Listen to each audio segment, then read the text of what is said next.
Yeah, that's a good intro. Okay. Yeah. We can do that. Prelude? Yeah. What was the prelude gonna be? What's the prelude? That's yours. Is that mine? Yeah, that's yours. You told me once, but I didn't write it down. Well, we think we all are wrong, I guess is what I'm saying. And first hymn? First hymn is, let's see, first hymn. First hymn. It's broken. You got it. Page 38. Okay. And we're gonna do the patriotic one. Patriotic one for the offering. Oh, beautiful for spacious skies. Okay. And final hymn. Let's see, the final hymn is 262. Okay. Hosanna in the highest. Okay. And let's see, we'll just close with someone to watch over me. Good.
All right.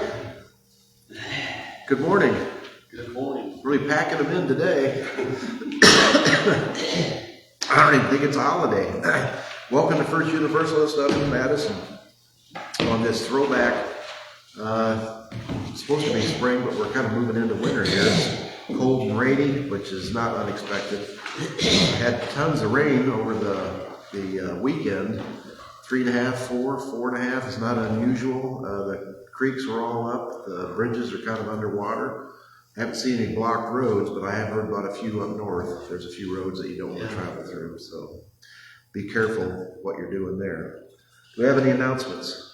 I have a couple of announcements. First of all, my apologies because I brought the programs today, but I realized before I got in the car, that I had not sent this out electronically.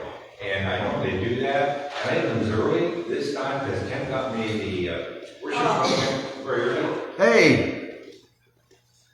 Dominic isn't behind me. I don't know if she fell or. Oh, I'll check.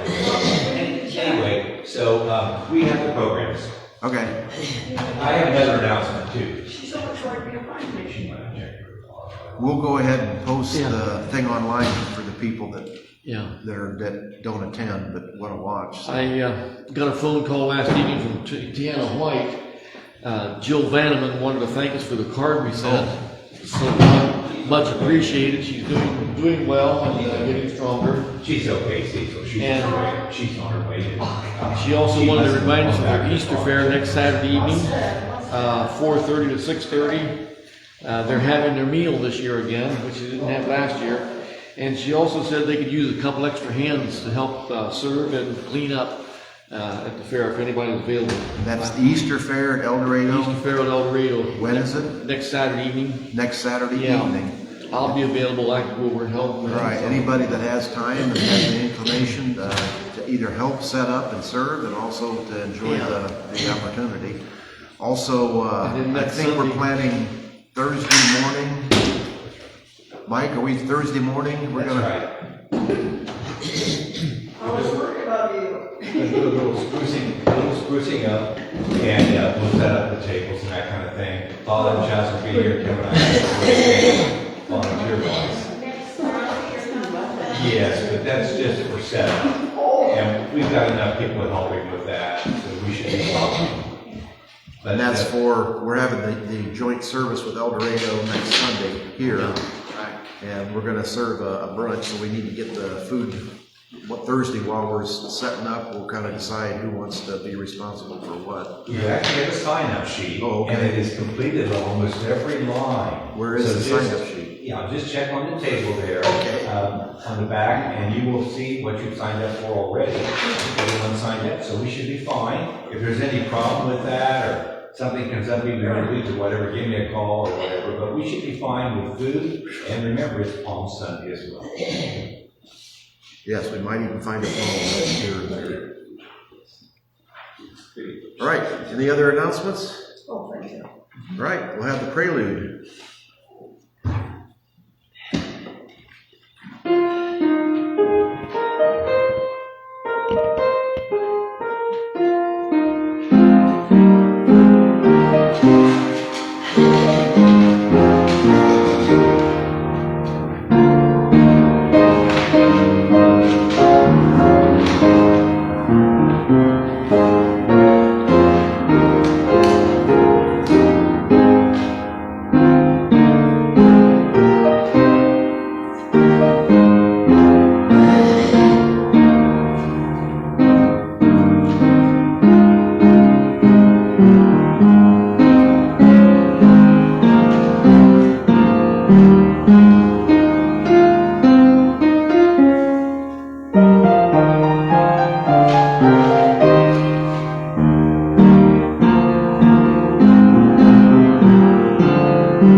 Very nice. And as I say every Sunday, what a blessing it is to have music, real live people music, instead of the canned stuff or the professional stuff. Our chalice lighting, we gather, we bring our sorrows, our disappointments, our failures. We gather for healing, for laughter, and to rejoice.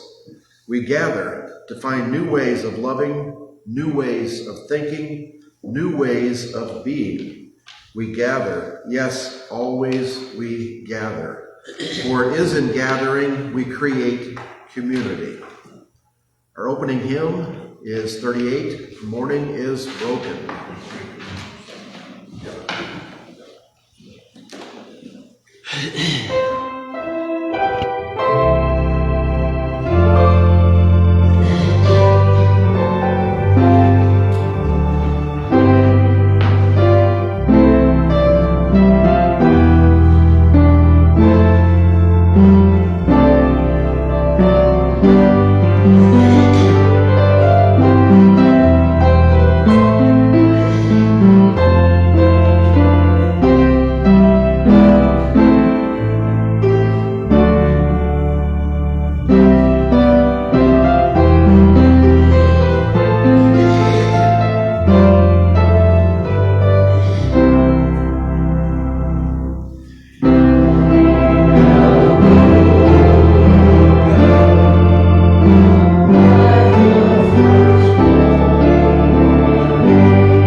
All right, our affirmation is a prayer for our country.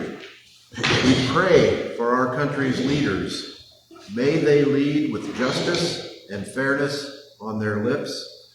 May they hold in highest esteem the value of human life and liberty. May they never forget those who elected them, nor those who did not. Many of us are worried, anxious, afraid. Who will uphold our basic human rights? Who will protect us from rollbacks on liberties? Who will lead us through the shadows? Who will remember us? Spirit of life and love, holy presence all around, embrace us with your wisdom and peace. Surround us with reassurance. Fill our hearts with purpose. Empower us to do what is right. May our hearts be expanded as the time comes for us to comfort each other. May our minds be charged with creativity as we find our way forward. May our bodies remain well so we can travel to our state capitals or the line at the abortion clinic to help escort someone to safety. May our spirits be guided by our values. May our lives speak, be they gentle and angry or loud and clear. May we remain united in our mission as a people of faith to connect deeply, grow together, and serve one another. Blessed be, may it be so. Amen. By Kristen Green. The reason I picked that, and I've done it before, but I'll probably have to do it again. Did anybody attend any of the festivities last Saturday at noon? Yesterday. The festivities I refer to, if you heard, on April 5th, throughout the nation, there were people standing out on the street corners protesting the dissolution of basically the democracy, the government, the people that work for the government, the programs that supply aid to people around the world. They had protests in Dayton and Xenia, big protest in Troy. We had over 70 people in Greenville around the square. If anybody wants to see, I can show you pictures. And I can also show you pictures of the loyal opposition. Owen is the guy's name, in an old beat-up pickup truck with a Trump flag on the tailgate. Drove around and around and around the circle, blowing his horn, giving everybody the Eagle salute. But the funny thing, the people there that I was with knew Owen, and he was using, I didn't get the story exactly, but I think he was using one of their lake cottages to get lake access to launch his boat to go fishing. After they saw him, they didn't know who he was other than just a neighbor who wanted to use their access. Basically, as a reward for his behavior, he's no longer going to have lake access. There are consequences to your actions, and justifiably so. I would have to say everybody was polite. Most people, we got thumbs down, but only one or two people shouted swear words at us. And there was a lot of people that were supportive, blew their horns, gave us thumbs up, including truck drivers and everything else. So it was an encouraging afternoon. Jim, was there an assortment of signs representing different concerns, or were they all pretty much Huge unified? number of signs. If anybody's interested, I'll try and go through and pick them out. My particular sign was "Musk smells." Do you get the double entendre there? Because I didn't want to be totally insulting. If they asked me, I'm talking about the fragrance, the musk, the smells, but then draw your own conclusions. There were lots of signs about liberty, lots of signs about the freedom, lots of signs about basically supporting those who are being pushed out of their jobs, support the veterans who have been fired. Anything that you've seen on TV, on the news stations, they were pretty well covered. Like I say, it was 70 people, and there were no two signs that were the same, which is pretty amazing. But we were spread out all around the square, so I only saw the signs with 5 or 6 people on my little corner. And then we got together for a group picture. I can show you that, but it was far enough away I couldn't really read all the other ones. But the ones I read were pretty encouraging, and most of them were pretty funny. But it was a serious thing going on. And the situation, and that's why we keep doing this. And that's what we are talking about today. We're talking about inspiration.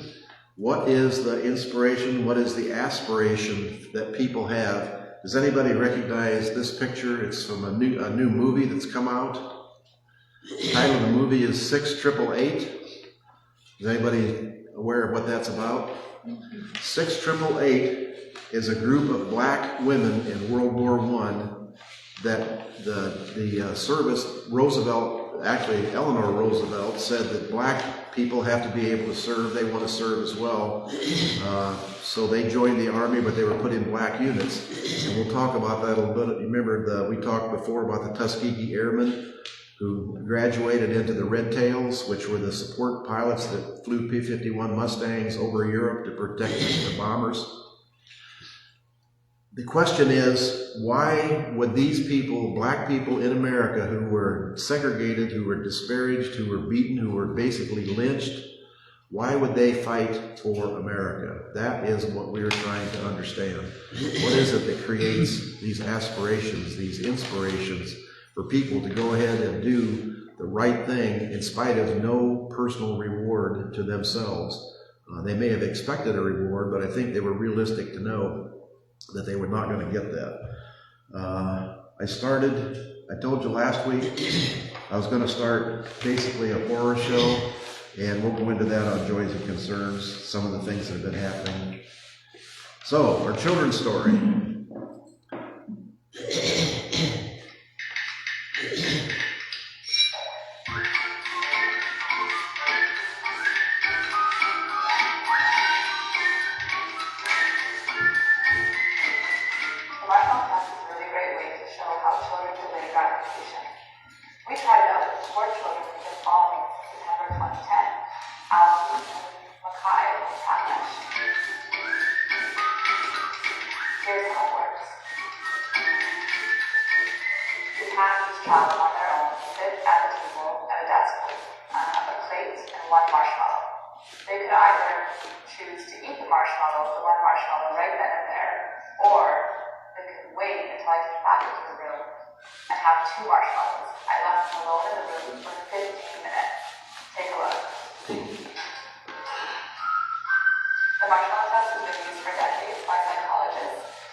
What did she do?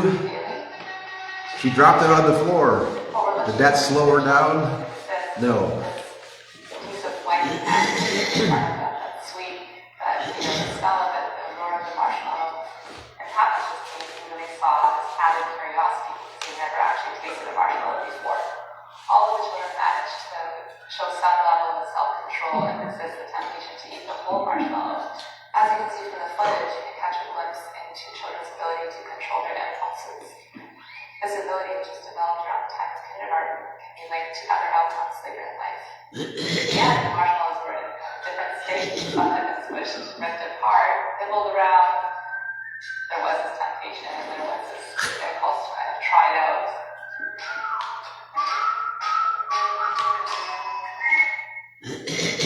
All right, we talked about this before. What are we talking about when we talk about the marshmallow test? Delayed gratification.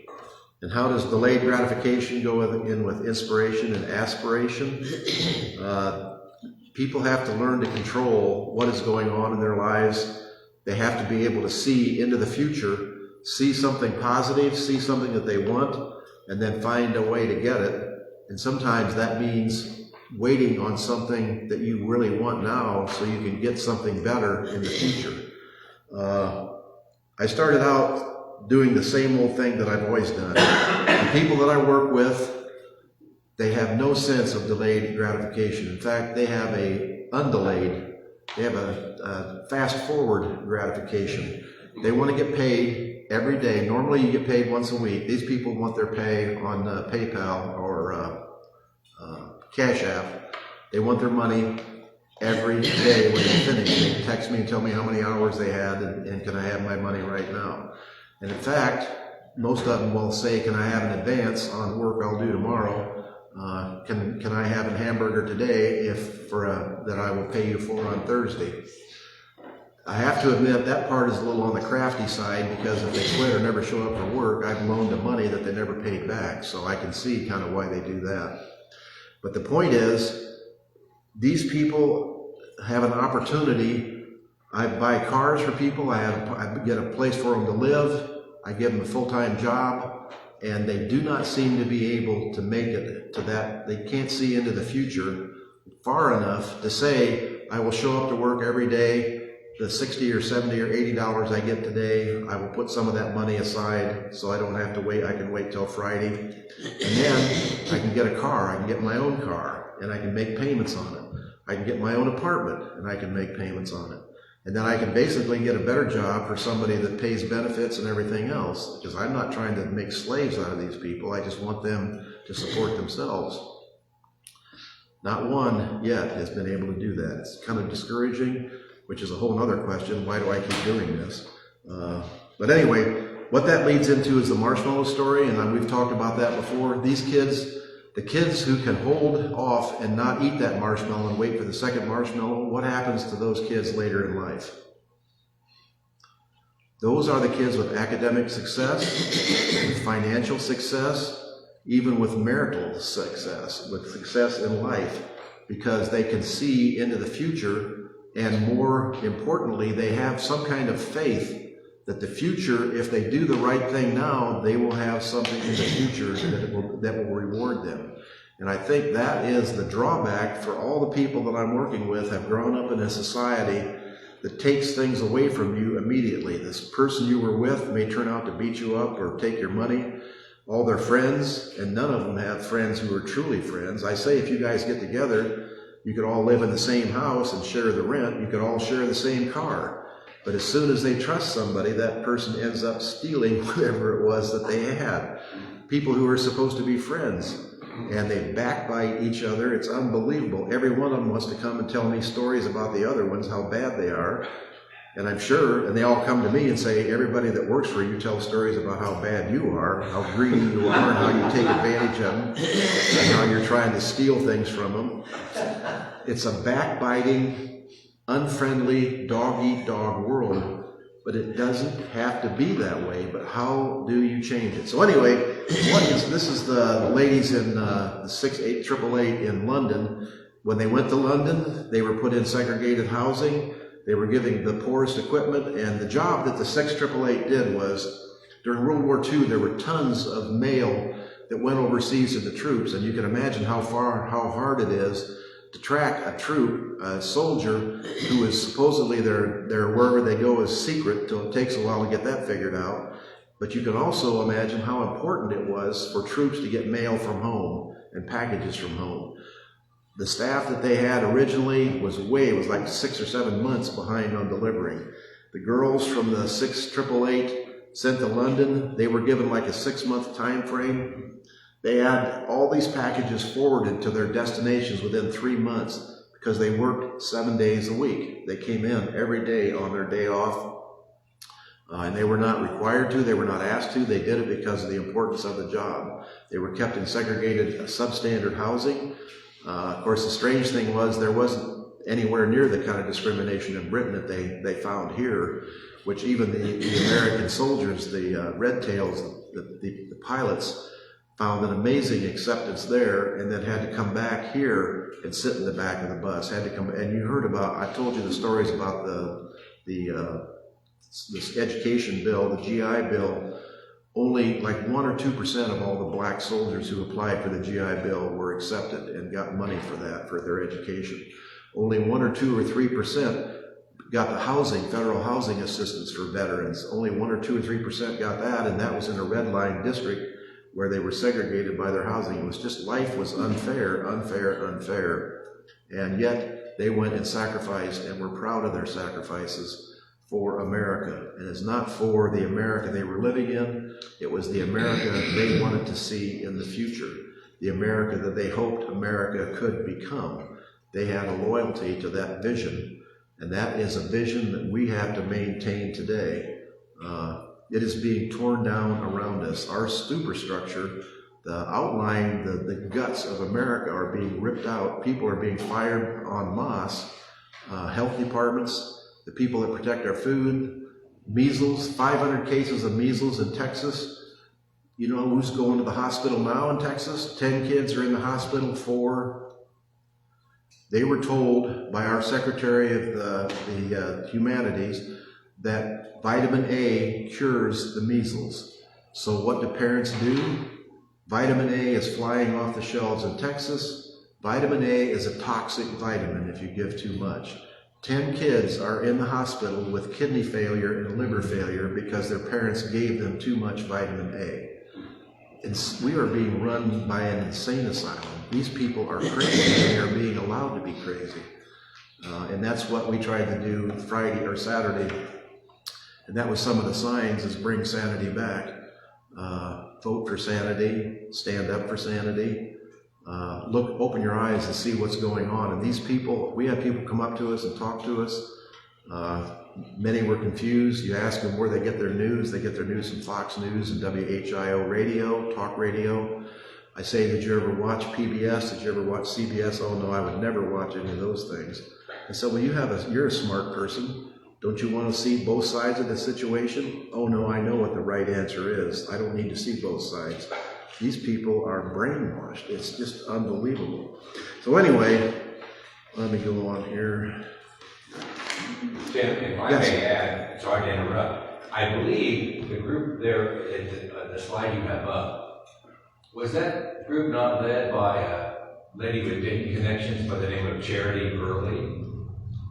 That I've never ran across. I don't know. I didn't. Well, we can look into it, but I believe that Charity Burley was from Dayton and actually led that group. I mean, a high up office. I know she later came back when I lived in Dayton. She was a community leader and also on the board of the Dayton Power Light at that time. Okay. But I believe it was Charity Burley from Dayton who led that group. This was one of the first groups. The military airmen all had white officers to start with. This group was led by black women, and that's where the WAC, the WACS, Women's Army Corps, that's where that designation first came from. They were actually set up as a separate independent group. And then white women joined, and as you know, white women flew the fighter planes from the United States to Britain. They couldn't spare pilots to do that, so they trained women to be the pilots, and they flew the 4-engine bombers, they flew the fighter jets, they flew all these planes to Britain to be in service. So these were if you go down to the Air Force Museum in Dayton, you'll see a representation and basically a congratulatory poster for these women and who they were and what they did. Speaking of women, has anybody seen the last law they're trying to pass? State or federal? Federal. They're trying to make identification. Everything has to match to vote. So if you changed your name and your birth certificate doesn't match your driver's license, you aren't allowed to vote. How many women change their name when they get married? And then you can't change your birth certificate. So the only thing you can do is get a passport in your current name and your driver's license in your current name. Then you'll have 2 methods of ID. But how many people have a passport? And I don't know if this is going to pass, but they're going to take a huge percentage of women and make it so they can't vote because all their names don't. And it's even, your name has to match exactly. If your name is like Doris B. Brown and your birth certificate says Doris Betty Brown and your driver's license says Doris B. Brown, you won't be able to vote. This is insane. These people we're going to the nth degree of misunderstanding, and of course in Ohio they're doing the same thing. They're trying to cut the funds for public education instead of expanding the funds for public education. After they increased the budget to vouchers to $1 billion last year for vouchers to attend private and home schools. And we've talked about that. The vouchers, the people who claim the vouchers are people who are of economic means who don't need the voucher. It's a tax subsidy for rich people because poor people with a $10,000 voucher can't go to a $20,000 school requirement. They're still $10,000 short, so they can't use their vouchers. Not to mention the fact that Adams County and rural counties, Pike County, they don't have any private schools that any kids can go to. So it's just, the whole thing is a boondoggle. All right, the second one I wanted to talk about was, as far as aspirations go, anybody recognize that person?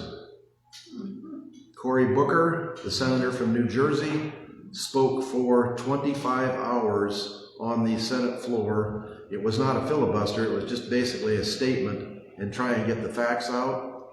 One of the most amazing things that I learned was that you are not allowed to leave the floor, so you can't go to the bathroom. Can you imagine 25 hours standing up and not going to the bathroom? So I did a little investigation. How did he do that? Basically, he didn't eat for 3 days before that, and he didn't drink anything the day before that. So he was incredibly dehydrated, and he wears one of those weird smartwatch things that keeps track of all your, and somebody, I don't know if the staff released it, but his stress levels, by the time he was getting to 24 or 25, his heart rate was over 100. That the whole time, his stress levels were way up, his cortisol and all the rest of that. So he made a huge sacrifice to do that. And what was the main reason that he did it? Who holds the record for the longest floor speech before that time? Strom Thurmond, for the great American cause of trying to stop civil rights, trying to keep segregation in as a law of the land. He held the record for the longest time on the floor. So now that record has been broken by a black man who, born in New Jersey, raised in New Jersey, went to Stanford for college, went to Yale for law school, actually was a Rhodes Scholar, went to England for a year, and was mayor of New York, or for Newark, New Jersey, for a few years before he ran for the Senate. Interestingly enough, and this goes to show that nobody is perfect, he had full-throated 100% support for Robert Menendez. You know who Robert Menendez is? He's the other senator from New Jersey who was just arrested and sent to jail, or at least being sent to jail. He's been sentenced to jail for taking money from Egypt. Gold. His house was full of gold bars. His pockets of his jacket and his closet were stuffed with $100 bills. He was being bribed by the country of Egypt to make policies favorable to the country of Egypt. Of course, he denied all this, but he had a trial and was found guilty. So the idea that the Justice Department in the previous administration only was pursuing Republicans is crazy, because that was a very prominent Democrat. And yet Cory Booker, as the other senator from New Jersey, supported him all the way through. So he is not without blemishes, but he still has made a remarkable career. All right, there's two kinds of aspirations. There is the outside and the inside, which I thought was interesting. The inside aspirations are you trying to achieve something that makes you feel better about yourself. It's like accomplishing a goal, getting through school, getting a driver's license, basically having a successful relationship with another person, taking care of your kids. It's an inward reward, something that you're looking for. There is also an outward aspiration. And some of these examples are if you want to be rich, if you want to be famous, if you want to be admired, or in the case of the current people, if you want to be feared. It's something that's outwardly centered. It's something that other people do to you, other people give to you. They give you admiration, they give you respect, they are afraid of you. Both of these are aspirations, and both, I guess, are valid. There's nothing wrong with wanting to have money. There's nothing wrong with wanting to be famous. It's the question of how you get there. There is something wrong with wanting to be feared, and I will stand up against that anytime. And that's what we're basically standing up against now. So, what are the ways that you get to these goals? And we talked about that a little bit. Delayed gratification is the main one. You have to have, if not a plan, at least the idea, at least the concept that you can't have everything right now when you want it. You have to be able to get a job, you have to be able to put money in the bank. All of this is basic common sense. Don't go to Rent-A-Center and pay $700 for a washer and then buy it on time and end up paying $1,000 for a washer. You can buy a used washer for $100 use that for a couple of years until you can afford the $700 for a new washer or the $500 for a new washer. All that money, you don't have to buy a new car, you can buy a used car. All the money for payments you can be putting in the bank until you can make the payments or until you can afford a new car with cash. Basically, you work your way up instead of wanting the best. All these people, they all want to take a vacation. They don't make enough money to even have their own house, but we deserve a vacation. I want to take my kids to Dollywood or wherever, Carolina, Florida. So they want to borrow money from me to go on vacation. So what do? I don't know. Sometimes I've actually done it and kind of regret it. So I try to teach, but I'm not having much success. So anyway, this is what is going on. This is the disruption that we're going on now. What is the aspirations of the people in now? It almost is like disruption is to change the status quo. It's like they don't want things. They assume that life goes on no matter what, that the federal government and all these people that work in the federal government are just collecting money for doing nothing. And nothing that they do matters. Nothing that they do is important. You can fire all of them, and you can fire big chunks of them at a time. I mean, I don't think anybody, and if you listen, nobody says that there's not waste in government, and there should be a way to find out what it is, but you don't find out what it is by firing the entire group. I mean, the people that inspect our food are being fired. The people that look for cures for diseases are being fired. Everybody is being fired. And not by selectively figuring out who's going to get fired. They just lop off chunks of them, and then they find out that the people they fired are people that are needed, so they go hire them back again. And then they try to tell you, we did that on purpose. Yeah, if you heard the Signal thing, where they discussed the war plans for bombing the Houthis in Yemen, they said, oh, we did that on purpose. That was an intentional thing. That doesn't make any sense. Why would you do that on purpose? None of this makes any sense. They just, one lie after another. If this lie doesn't fly, you throw another lie out. We are being basically controlled and run by crazy people. All right, the reason I bring this up is dictatorships, elected or otherwise, suffer from a fatal flaw. There is no ability at the top to stop people from acting on their policy whims and in the process producing national disasters. In other words, in a dictatorship, whatever the supreme leader decides, whether it's Mussolini, Hitler, Stalin, that is what happens, and there is no objection, there is no stopping, there's no prevention. So they can make the huge disasters that Hitler made, that Stalin made, that Mussolini made, that dictators have made throughout the world. And that's what, too bad, what's his name's not here, so we can talk about democracy. The reason democracy prevails is because there is shared governance, shared dependence, shared decision-making.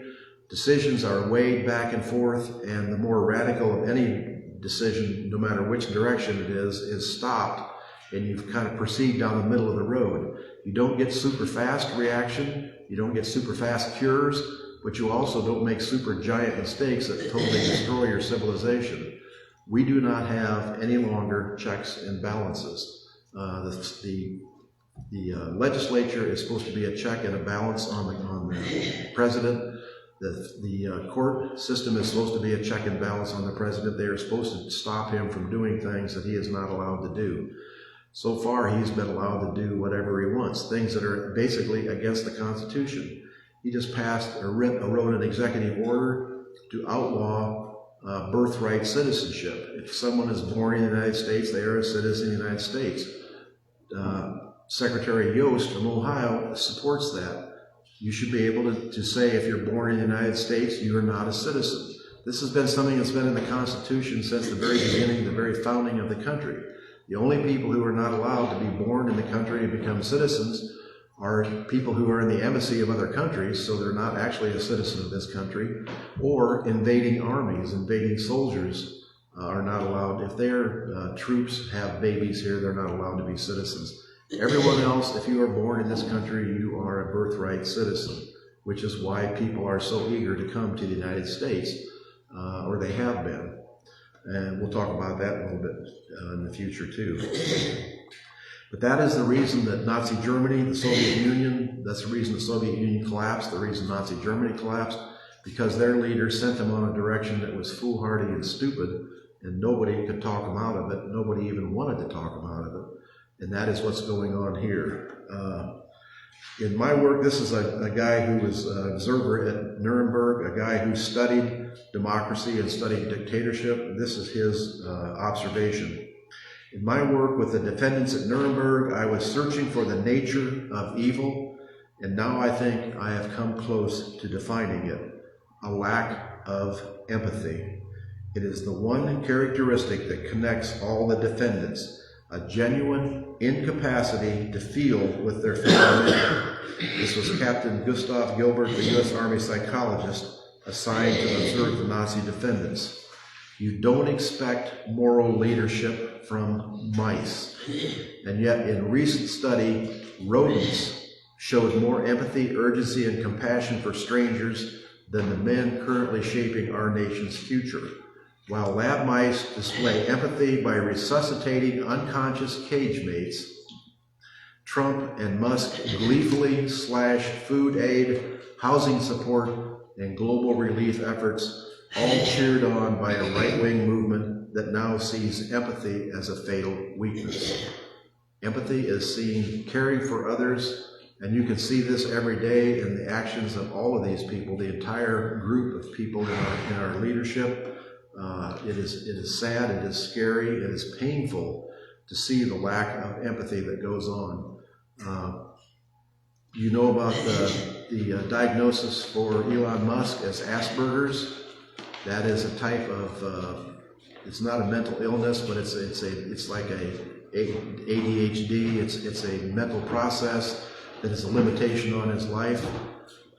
If you saw, and I've got it on tape, but I didn't bring it up here, if you saw his history, he came out and on a podcast, a talk show, talked about how Governor Wiltz of Minnesota made fun of the loss of Tesla stock. Tesla stock is plummeting drastically because of the people who are basically liberals, left-wing liberals who believe in climate change are buying Teslas. Those people are all dumping their Teslas. They're selling their Teslas, and they're actually being attacked at dealerships and burned now because of the antipathy and the animosity toward Musk. He came on and complained that these people, they had no feelings, they didn't care. Why would they attack his company? It was terrible. They were evil people, and don't they have any caring for other people? This is the guy who has cut off USAID. It's going to kill hundreds of thousands, literally it's going to kill hundreds of thousands of people in Africa and India and Southeast Asia because they're stopping AIDS medication, they're stopping malaria medication. The people that went to Myanmar where the earthquake was, there was a 6-person USAID team there to establish what the needs were and what to do. They just were fired. In the country, in Myanmar, they got an email that says, you no longer have a job. You'll have to get your own way back to the United States. The United States is the only country in Myanmar who has no aid people working there. China is there, India is there, every other country is there trying to save the people who were killed and injured in that earthquake.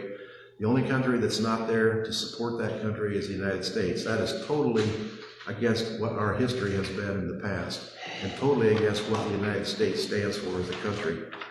So I kind of wandered on this again, but you get the point, and it's something that we still need to talk about. It's something that we need to basically man our defenses and be aware, and everybody needs to do what they can, whether it's writing letters to the newspaper, writing letters to your Congress people. Even if they don't read it, the staff reads it, and maybe if they get enough letters, they'll start to pay attention.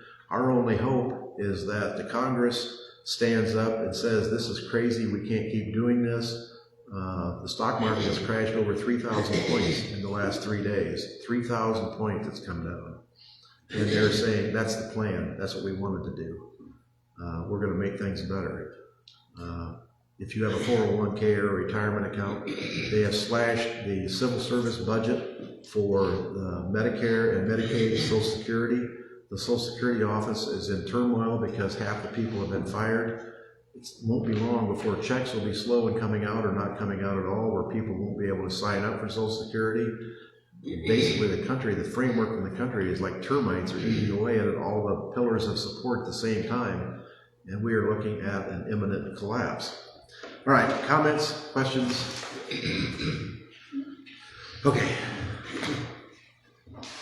For our offering, oh no, we need to do joys and concerns. So all the things I've mentioned, we're going to talk about that. For the people who are suffering around the world because of the lack of American aid, and the people who will be suffering and who are suffering here, food banks, I think I told you that. Food in trucks, like 6 truckloads to head to Cleveland for the food bank were stopped. They weren't paying for it. They won't pay for it. So the farmers who sent the food aren't going to get paid. The food bank's not going to get the food, and the food is going to sit in the trucks and rot unless the truck drivers figure out what to do with it. I mean, it's just, it's insane. Anything else? A few weeks ago, we announced the passing of Terry Fryman, who was a wonderful lady, musician, friend of many people, well known in our entire community. She performed here at the church for many years. Yesterday, her funeral was held at the Presbyterian Church in Greenville. A very moving funeral and tribute to Terry. So light a candle for her as well as her surviving family. And I think Kenny said we got to thank you for the card. So yeah, that family and the turmoil that they have gone through. We still have, I forgot to bring my new daffodils. The daffodils I planted last year, if you look by the rail, they're coming up, but I should have known better. I planted them in gravel. I didn't put any fertilizer in, so they're puny. There may not even be a flower, so I'm going to fertilize them this fall, and hopefully we'll have better daffodils next year. And I'll remember to bring mine from home the next time. So flowers are out in abundance. Now if we get a little bit of warm weather, we can get mushrooms. Ukraine, no progress there. It's the same thing. Basically the kind of mafia approach.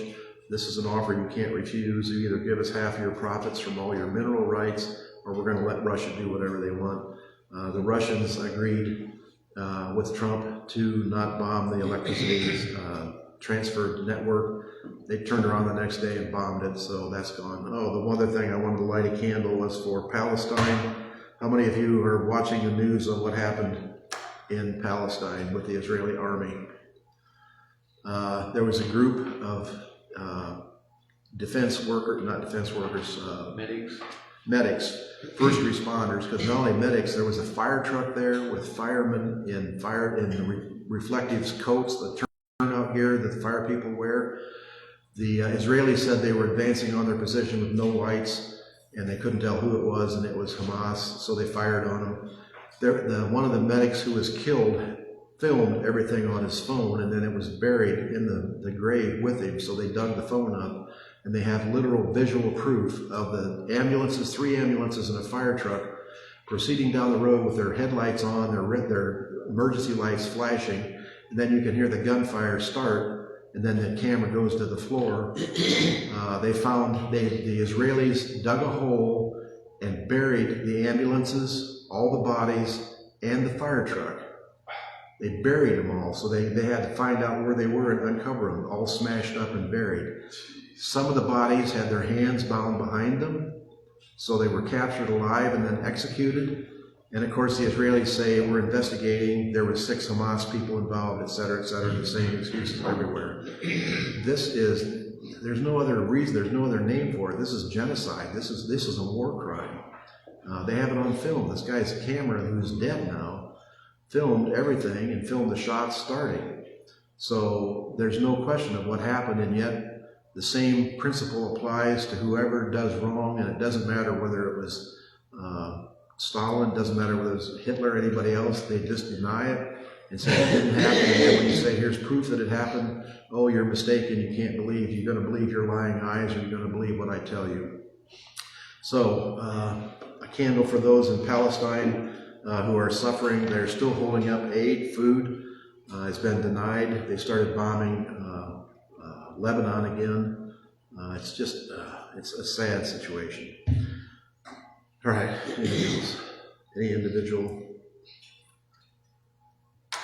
Hopefully everybody is healthy. All right. One last candle for those thoughts and prayers, those desires and fears that maybe we aren't aware of or at least can't express at this time. All right, offering. This is Fish Sunday, so we have the fish plate and the other for whatever you can afford to give. If you need something, let us know. And we're trying to do, anybody has patriotic songs they want to bring in as a contribution. We're going to try and do something patriotic every week. So this week we're going to hear America the Beautiful, or Oh Beautiful America would be our song during procession.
Closing hymn is 262, Hosanna in the Highest.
abundant grace.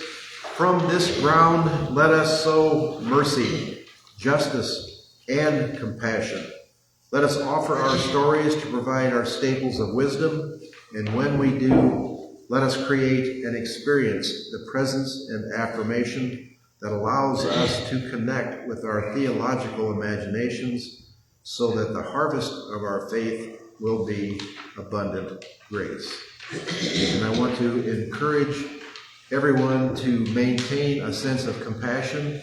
If you look at the history of Elon Musk and the president, they have both suffered through their lives from isolation, from fear, and it's perhaps their striking out and their lack of empathy is from like an empty place inside. So they deserve our sympathy, they deserve our empathy, they do not deserve our support. All right, we leave one candle lit as usual for those who are in need, which are a huge abundance. Donuts and coffee back there, and I did bring one sign. I've seen better cabinets at IKEA. Just one example of many. Humor is one of the driving forces. And friends of Aspiration. This is a show-winning and world-famous jump, 7 feet 7 inches, taller than the horse's head to stand with. Pretty incredible. So, all right, that ends our service. Have a good day. I had to give you one more picture. Let me know what the card is he's holding. He is holding the $5 million Get Citizenship Quick card. If you give $5 million, you can become a U.S. citizen. That's why we're going to attract rich people to come to the United States. We don't want any poor, poverty-stricken immigrants eating dogs and cats. We want only rich people. So we now have a gold card. They didn't specify who gets the money. I'm a little suspicious. If you paid attention this weekend, there were 4 airmen or 4 soldiers that were killed in Lithuania. They drove into a swamp in the night by mistake and drowned. Those 4 soldiers came back to Dover Air Force Base. It's been a tradition that the president greets returning soldiers' bodies as a sign of respect. This president spent his $1 million to fly to Florida for a Leave-sponsored golf tournament, which the Arab Saudi Arabia has paid for to his golf course, paid him the money to have the tournament there. He went to 2 different fundraisers, one of them at Mar-a-Lago, $1 million a plate, fundraisers for him personally, $1 million a plate, instead of going to, and these people who say they support the military, hypocrisy is just, we could go on and on and on, and I probably will. All right, have a good week. Enjoy the donuts and the coffee.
said, support your government always, or support your country, always support your government when it deserves it.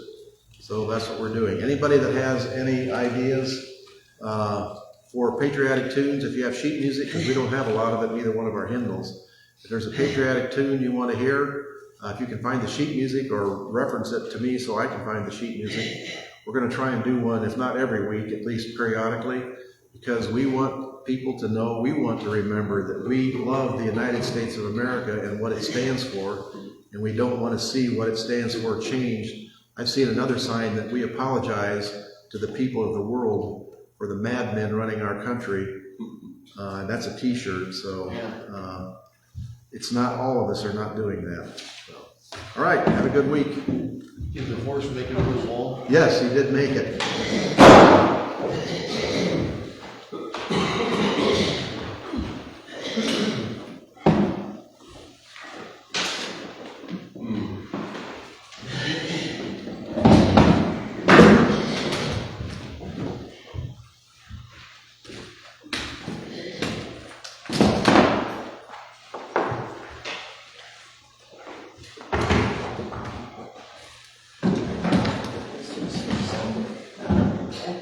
This was for Sunday.